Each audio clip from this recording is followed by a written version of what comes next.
जब आप अपनी इतिहास की पुस्तक का पहला पृष्ठ खोलेंगे तो आपको एक फ्रांसीसी चित्रकार फ्रेडरिक सरियू का एक चित्र दिखाई देगा जिसका शीर्षक है विश्वव्यापी लोकतांत्रिक और सामाजिक गणराज्यों का स्वप्न, राष्ट्रों के बीच एक समझौता। इस चित्र में बच्चों यूरोप और अमेरिका के सभी आयु और सभी वर्गों के स्त्री पुरुषों को दिखाया गया है। इसमें स्वतंत्रता के विचार को एक महिला की छवि के रूप में प्रदर्शित किया गया है। इस स्वतंत्रता की मूर्ति के एक हाथ में ज्ञान या उद्बोधन की मशाल है और दूसरे हाथ में मानव के अधिकारों का एक पत्र या चार्टर है। आप देखेंगे कि निरंकुश संस्थाओं के अवशेष भी सामने ही पड़े हैं। सरयू के कल्पना लोक या यूटोपियन विजन में विश्व के लोग अलग अलग राष्ट्र के रूप में समूहीकृत दिखाए गए हैं और उनकी पहचान उनके अलग अलग ध्वजों और राष्ट्रीय पोशाकों से हो रही है। राष्ट्रों के इस जुलूस का नेतृत्व कर रहे हैं संयुक्त राज्य अमेरिका और स्विट्जरलैंड। फ्रांस अभी अभी स्वतंत्रता की मूर्ति तक पहुंचा है और उसके ठीक पीछे जर्मनी है जो कि अभी राष्ट्र नहीं बना है। उसके पीछे ऑस्ट्रिया, दो सिसिलियों का राज्य, Lombardy, Poland, England, Ireland, Hungary और रूस हैं।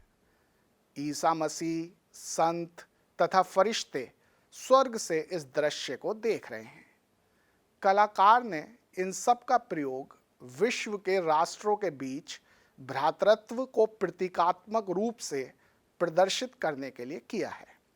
प्यारे बच्चों, अब सवाल उत्पन्न होता है कि यह चित्र हमारे इतिहास के पहले पाठ के लिए किस प्रकार महत्वपूर्ण है। हमारी कक्षा 10 की इतिहास की पुस्तक का यह पहला पाठ सरयू द्वारा सोचे गए बहुत से मुद्दों पर विचार करता है। 19वीं शताब्दी के दौरान राष्ट्रवाद एक ऐसी शक्ति के रूप में उभरा जिसने यूरोप के राजनीतिक और मानसिक जगत में बहुत अधिक परिवर्तन ला दिया। इन सभी परिवर्तनों का अंतिम परिणाम यह हुआ कि यूरोप में बहुराष्ट्रीय वंशानुगत साम्राज्यों के स्थान पर राष्ट्र राज्यों का उदय हुआ। एक आधुनिक राज्य की अवधारणा और विचार यूरोप में एक लंबे समय से ही विकसित हो रही थी। आधुनिक राज्य की अवधारणा के अंतर्गत एक केंद्रीकृत शक्ति एक स्पष्ट रूप से परिभाषित भूक्षेत्र पर संप्रभु नियंत्रण का प्रयोग करती है। राष्ट्र के संबंध में यह विचार 1648 की वेस्टफेलिया की संधि से उत्पन्न हुआ था। लेकिन एक राष्ट्र राज्य एक ऐसा राज्य है जिसमें न केवल इसके शासक अपितु इसके अधिकांश नागरिकों में एक समान पहचान तथा एक साझे इतिहास की भावना विकसित होती है। यह एक समानता सदा से उपस्थित नहीं रही है, अपितु यह संघर्षों से उत्पन्न हुई है, नेताओं तथा साधारण लोगों के कार्यों से उत्पन्न हुई है। फ्रेडरिक सरयू के चित्र और उसके महत्व को समझने के बाद अब बच्चों हम कुछ महत्वपूर्ण शब्दों के अर्थ समझते हैं। इन शब्दों का इस पाठ में बहुत बार प्रयोग होगा, इसलिए इनका अर्थ समझना बहुत आवश्यक है। तो सबसे पहला शब्द है बच्चों जनमत संग्रह, जिसे अंग्रेजी में प्लेबिससाइट कहते हैं। इसका अर्थ होता है किसी मुद्दे पर जनता की राय जानना। दूसरा शब्द है निरंकुशतावादी यानी एब्सोल्यूटिस्ट। यह ऐसा व्यक्ति या संस्था होती है जिसकी शक्ति पर कोई सीमा या रोक नहीं होती और जो लोगों की राय की परवाह किए बगैर ही मनमाने ढंग से कार्य करता है। तीसरा शब्द है बच्चों राष्ट्र यानी नेशन। फ्रांस के दार्शनिक अर्नेस्ट रेनन ने इसकी परिभाषा दी है। उनके अनुसार राष्ट्र समान भाषा, समान धर्म आदि के आधार पर परिभाषित नहीं होता है। एक राष्ट्र प्रयत्नों, बलिदानों तथा समर्पण के एक लंबे इतिहास की पूर्णाहुति होता है। एक राष्ट्र बनने के लिए अतीत का सामान्य गौरव, वर्तमान में एक साथ मिलकर महान कार्य करने की इच्छा या संकल्प, भविष्य में इसी प्रकार और अधिक महान कार्य करने की इच्छा और संकल्प, यही सब बातें एक राष्ट्र के निर्माण के लिए आवश्यक हैं। अगला शब्द है बच्चों कल्पना आदर्श यानी यूटोपिया। यह एक ऐसा विचार है जिसमें आदर्श या अच्छी बातें इतनी अधिक होती हैं कि इसका वास्तविक रूप से साकार होना लगभग असंभव होता है। अगला शब्द है बच्चों राष्ट्र राज्य यानी कि नेशन स्टेट।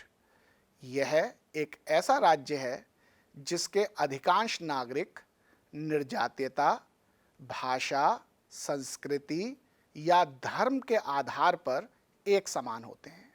जैसे फ्रांस में अधिकांश नागरिक फ्रेंच नस्ल के हैं और फ्रेंच भाषा बोलते हैं।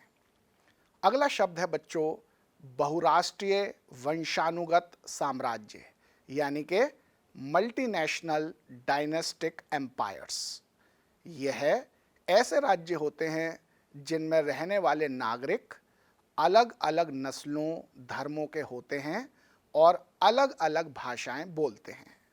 ऑस्ट्रिया हंगरी का हैब्सबर्ग साम्राज्य बहुराष्ट्रीय वंशानुगत साम्राज्य का एक उदाहरण है। अगला शब्द है बच्चों रूढ़िवाद यानी कंजर्वेटिज्म। रूढ़िवाद का अर्थ है पुरानी परंपराओं, संस्थाओं और विचारों में विश्वास और उन्हें बनाए रखने का आग्रह। अगला शब्द है बच्चों उदारवाद यानी लिबरलिज्म। उदारवादी व्यक्ति के अधिकारों और उसकी स्वतंत्रता पर बल देते हैं और जनता की सहमति से शासन चलाने और व्यापार पर राज्य के नियंत्रण को कम करने के पक्षधर होते हैं। वह पुरानी अनुदार प्रथाओं, परंपराओं और विचारों को बदलने के हिमायती होते हैं। अगला शब्द आता है बच्चों क्रांतिकारी यानी रिवॉल्यूशनरीज। यह स्थापित परंपराओं, संस्थाओं, विचारों और शासन को एक झटके में बदलने के पक्षधर होते हैं और इसके लिए हिंसा के प्रयोग से भी परहेज नहीं करते। मैजनी और गैरिबॉल्डी क्रांतिकारियों के उदाहरण हैं। अब हम आते हैं बच्चों एक और शब्द पर जो है संवैधानिक राजतंत्र यानी कि कॉन्स्टिट्यूशनल मोनार्की। यह ऐसी राज्य व्यवस्था है जिसमें राजा की शक्ति असीमित और निरंकुश न होकर संविधान द्वारा सीमित होती है।